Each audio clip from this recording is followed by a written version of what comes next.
As Cain traps Phyllis, Matt threatens Noah's life, and Nick vows to put Matt in the ground. Moment on Young and Restless, Victor works to neutralize a trouble to his family. Nick and Sharon decide to turn the tables on Matt Clark, and Devon holds Cain responsible for his actions. Nikki and Diane traded cuts, Matt went free, Nate and Victoria kissed, and Daniel disowned Phyllis. Sienna surprised Noah at the Chancellor Park Cafe. They kissed but they've missed each other. His impressed she flashed back to wear warm clothes. She adds she packed summer clothes too. LA is her history. She belongs with him, but will his folks be okay with it? He says effects have changed and there won't be an issue. He explains that Newman was stolen by Phyllis. Noah will need her further than he ever has. He's sure his family will fall for her too. They kiss again. He gets a textbook from an unknown number. It's a mystery. Burrow calls her and he textbooks back. The person on the other end says Noah will end up in hell soon. Sienna grabs Noah's phone and looks at the textbooks. She says they're from Matt. He's free and not done with them. At the Newman estate, Nick asks his pater how Matt Clark could have been freed. Victor explains his formerly faded. Nick points out he could be anywhere, including the estate. Victor doesn't suppose Matt would be stupid enough to show up. Nick has heard that one ahead. This is all a bad dream. Nick hollers. Nikki walks out and Victor calls his security platoon to find Matt. Nick worries about what the news of Matt being free will do to Sharon. His father says she's strong. He notices how important pain his son is in. They continue arguing about how to handle Matt. Nick says they all need this to be over and they can't calculate on the courts or the bobbies. This is gonna end and it's gonna be me who does it, he says, storming out. Nikki returns. Her son didn't say farewell, so she assumes commodity is really bad. She tells her hubby he can't let Nick handle this on his own. He's in a lot of pain and the capsules don't feel to be helping. Victor promises he'll take care of Matt. Nikki explains their son is planning to go to Milan to get Summer on their side. Victor thinks this is a bad idea. She disagrees. He points out Nick won't leave city now that Matt is loose. They need to be patient that his plan with Cain will work. At Crimson Lights, Sharon accuses Phyllis of alienating the entire city. Was it really worth it? Phyllis says she's happy and doesn't need to apologize. She thinks she's smart and Sharon doesn't suppose that defense is destroying a family. Phyllis sure everyone will forgive her ultimately. They always have in the past. However, he can forgive her, if Daniel can forgive Sharon for framing him for murder. Sharon can't believe she just said that and says she should be shamed. She fetches further scones and they continue to argue. Phyllis says she doesn't feel bad about what she's done. She did it for her family. She assumes Sharon is just bashing her because of Nick. Sharon offers to stop and claims she's just concerned about her. Aren't they still musketeers? Phyllis is surprised when Sharon says their bond is still real. She tells Phyllis about all the rage she's had about Matt. Rage is commodity, Phyllis understands. Knowing she's out, there's enough to calm Sharon down. She can understand why Phyllis lashed out at the Newmans and thinks she can help her. She's sure that, deep down, she knows what she did was wrong. Phyllis accuses her of using remedy talk to manipulate her. Occasionally she hates that they came musketeers. Life was easier when she abominated her. Now she's just prickly. Sharon tells her they're so important likewise and how they want the same effects. Nick stumbles in and starts laying into Phyllis. She accuses them of trying to tag platoon her and declares she'll not relinquish Newman. They can kiss her ring or get out of the way. He says they will crush her and whatever she does won't survive. Once Phyllis exits, Sharon claims she was making progress before he walked by. He doesn't believe that. She notices how important pain is in. He says there are bigger effects to worry about. Matt is back. I'm gonna put his burrow in the ground, he declares. This time, Matt is the target. On his train, Cain calls Amanda and asks her to call back. He flashes back to Victor demanding that he get his company back if he wants to see Lily and the Halves again. Devon arrives and asks why no Bone can find his family and the kiddies. Cain has no idea where they're but assumes they're fine. Winters demands to know what he knows. Cain can't explain and asks him to calm down. He's doing all he can to find his family and would no way let anything be to them. This isn't good enough for Devon. Cain blurts out that say anything could put them in further peril. Devon wants information. Ashby won't give it. Devon threatens to rain hell on him if anything happens to his family and walks out. Amanda calls Cain back. He admits that getting Newman back is insolvable but he's trying. He asks her to keep working on their other plan. Phyllis slinks in. He asks if she got his dispatches. She can't imagine why he still wants to hook up after all she did to him. Cain claims he admires her and understands her. He's not angry. She tells him Victor was only ever bluffing and asks why Devon was there. Does that mean Victor still has Lily? Phyllis accuses him of trying to get her into bed to turn the tables on her. He says she's the only bone who can turn effects around for him. She refuses to help. When she tries to leave, she finds the door barred by an altitudinous man. Cain tells Phyllis he expects to gain what he wants. The storm that had been erecting across the Young and the Restless exploded with a force that hovered to shatter every fragile alliance in Genoa City. As Cain tensed his grip on Phyllis behind unrestricted doors, Matt Clark escalated his reign of terror by targeting Noah, and Nick Newman made an oath that stupefied indeed Victor to the core. This war would not end in a courtroom. It would end in the ground. At Chancellor Park Cafe, the autumn light filtering through the windows felt deceptively peaceful. Noah Newman had no idea that within twinkles, his world would cock off its axis. Sienna's surprise return had filled him with commodity he hadn't felt in weeks: relief, stability, hope. Their reunion kiss wasn't reckless. It was the kind born from participated prostration and craving. She had left Los Angeles behind, averring her future was in Genoa City. With him. Noah believed her. He wanted to believe that after everything, the commercial sabotage, the emotional backstabbings, the public dishonest commodity in his life could be uncomplicated. But peace no way lasts long for a Newman. The first textbook came as a vibration in his fund. Unknown number. He lowered, awaiting spam or some business inquiry tied to Newman Enterprises.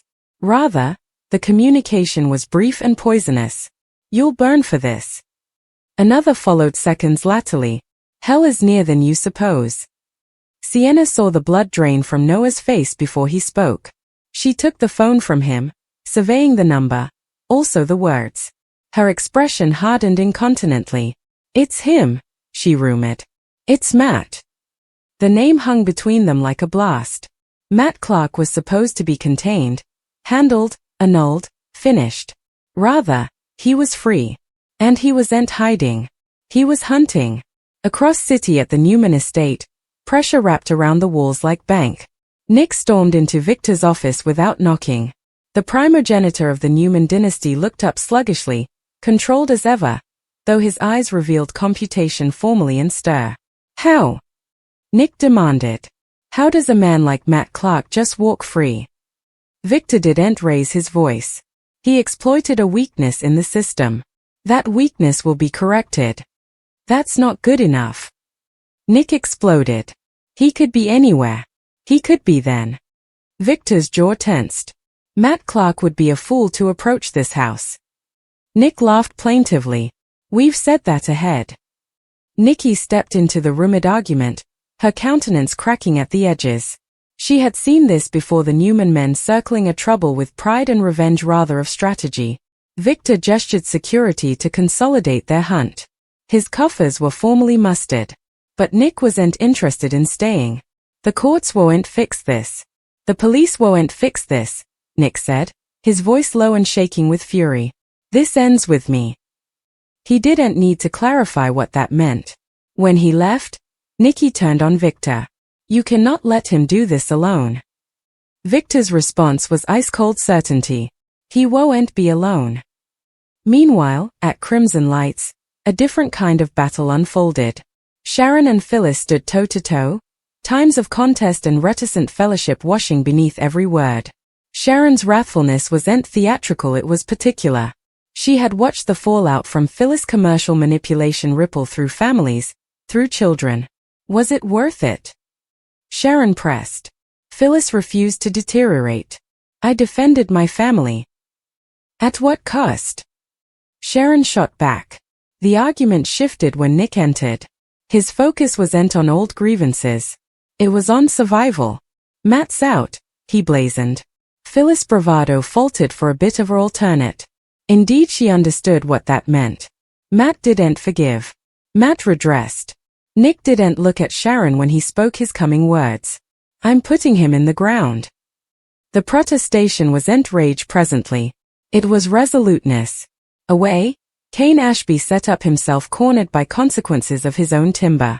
On the train auto he turned into a temporary command center.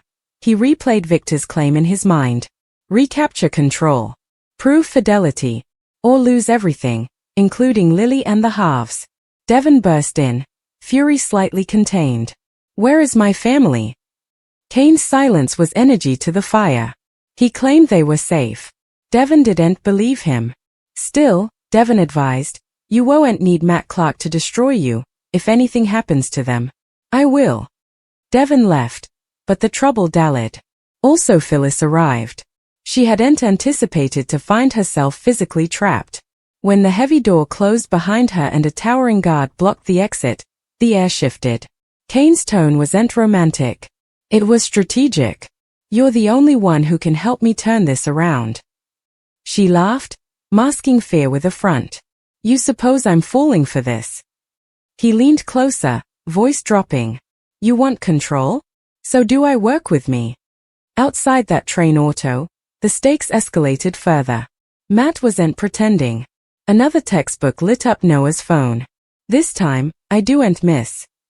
Sienna claimed they tell Nick incontinently. Noah dithered, pride warring with fear.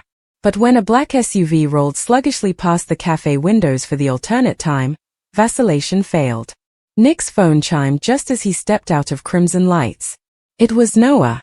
The moment Nick heard the earthquake in his son's voice, commodity primitive snapped inside him. He drove like a man held, calling Victor en route. Security was rerouted incontinently, but Matt was always 2 way ahead. The SUV faded before security arrived. No battle. No arrest. Just another communication. I can reach anyone.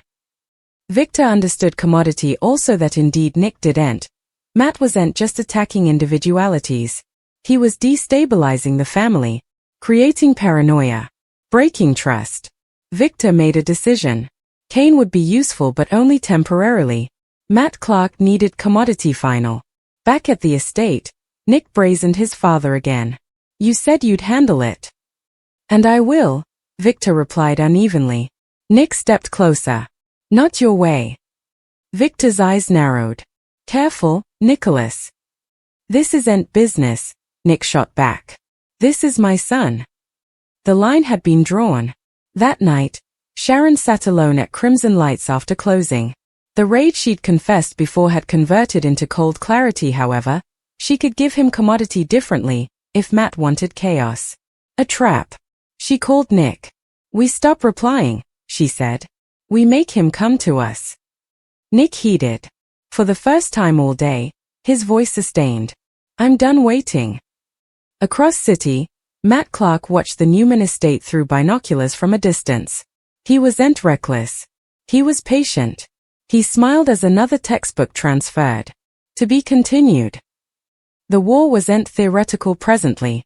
Victor began assembling a quiet, off-the-books response, using alliances erected over decades. Nikki tasted it incontinently. She didn't ask details. She had learned long ago that when Victor's tone turned that calm, someone was about to fall. Devon, furious and defensive, started his own disquisition into Cain's retired dealings, determined to uncover how deep Victor's influence truly ran. Phyllis, still trapped in Cain's route, realized commodity nipping. She wasn't being enticed. She was being maneuvered. And Nick? Nick sat alone in the dark living room of the Newman estate house, gaping at his phone. He wasn't allowing about courtrooms or public image. He was allowing about a grave. When he eventually spoke, it was to himself. This ends. In Genoa City, pitfalls infrequently stay theoretical. They escalate. They consume. They force people to choose who they're when everything burns. Matt Clark had declared war on the Newmans. Victor was preparing to neutralize him. Cain was laying with his last shred of power. Devon was ready to unleash hell. And Nick Newman, father first, heir at law alternate, was prepared to cross a line he could no way uncross. Because in this chapter of The Young and the Restless, revenge wasn't just a pledge. It was ineluctable. The coming morning in Genoa City actualized Argentine and Restless, as if the sky itself tasted the fracture running through the Newman dynasty. At the Newman estate, Victor Newman stood at the window of his study, hands clasped behind his reverse. He directed conglomerates out of chaos, crushed adversaries who undervalued him, and survived backstabbings that would have broken lower men. But this was different. Matt Clark wasn't just a rival. He was changeable. And changeable men were the most dangerous kind. Behind him, Nikki Newman entered still. She didn't need to ask what he was allowing. "You're not telling Nick everything," she said. Victor didn't turn. "Nicholas doesn't need every detail. He needs to know you're not planning commodity unrecoverable." Now he faced her. "When someone threatens my grandson, Nikki, the word unrecoverable becomes inapplicable." Across city, Nick Newman hadn't slept. He replayed Noah's shaken voice over and over in his mind. Every textbook. Every veiled trouble. Every alternate he hadn't been there. He arrived at Chancellor Park Cafe before opening, chancing Noah formally outside with Sienna. Noah looked aged overnight. Low and naive. "I'm not hiding," Noah said incontinently. "If that's what you're then to tell me." Nick exhaled sluggishly. "I'm then to tell you we're handling it." "We?" Noah challenged. "Or you?" Sienna stepped in gently. "We can't pretend this is just noise." His raising. Nick studied her precisely. She wasn't panicked. She was concentrated. Defensive. He admired that. "We'll increase security," Nick said. "You don't go anywhere alone." Noah's jaw tensed. "I won't live like an internee." Nick stepped closer. "You won't live at each if we don't take this seriously." The words landed heavy. Meanwhile, at Crimson Lights, SHARON Newman reviewed security footage from the road. The black SUV had circled doubly. Plates obscured. Professional. Matt wasn't clapping. He was orchestrating. Her phone buzzed with a blocked number. For a split second, her palpitations spiked but she answered calmly. Silence. Also a malformed voice. "You look tired, SHARON." The line went dead. Her hands quivered but only compactly. Rather of fear. Commodity colder took root. Strategy. Still, she could play too, if Matt wanted cerebral warfare. She called Nick. "He communicated me," she said. Nick's voice hardened incontinently. "Are you safe?" "Yes. But his delving. He wants us scattered." "Also we stay unified," Nick replied. And that was exactly what Matt hoped to fracture. On the train auto that had come his new fort, Cain Ashby reviewed fiscal transfers on a tablet, frustration etched across his face. Victor's demand to reclaim control of the company wasn't just delicate, it framed on insolvable. Yet Victor had influence. And Cain knew it. When Phyllis Summers paced near the barred door, fury radiating off her, Cain tried another angle. "You suppose I enjoy this?" he asked. She laughed plaintively. "You locked me in. For your protection. From you." He stepped closer, lowering his voice. "From what's coming?" Phyllis stopped pacing. "What does that mean?" Cain dithered, also made a computation. Victor isn't just targeting Matt. He's setting a wider trap. And if Matt panics, he'll lash out. At Noah, she realized. Yes. Phyllis masked her response, but her mind contended. She had made adversaries. She had burned islands. But she'd not let a child pay for it. "Let me out," she demanded. "Now." "Not yet." Her eyes darkened. "Also, you just made yourself my adversary." At the Winters office, Devon Winters slammed a brochure onto his office. Every lead on Lily's whereabouts had dried up. Every inquiry diverted. Cain was hiding commodity, and Devon was done being patient. He called a private investigator with instructions that left no room for interpretation. "I want everything on Cain's movements. Financial, particular, coastal accounts. However, I want to know if he blinks." Devon wasn't just angry. He was preparing to strike Cain piece by piece. That evening, Nick gathered Sharon and Victor at the estate house. The pressure was immediate. Victor outlined increased surveillance, strategic pressure points, back-channel connections. It was a design for constraint. Nick heeded, also shook his head. This is protective.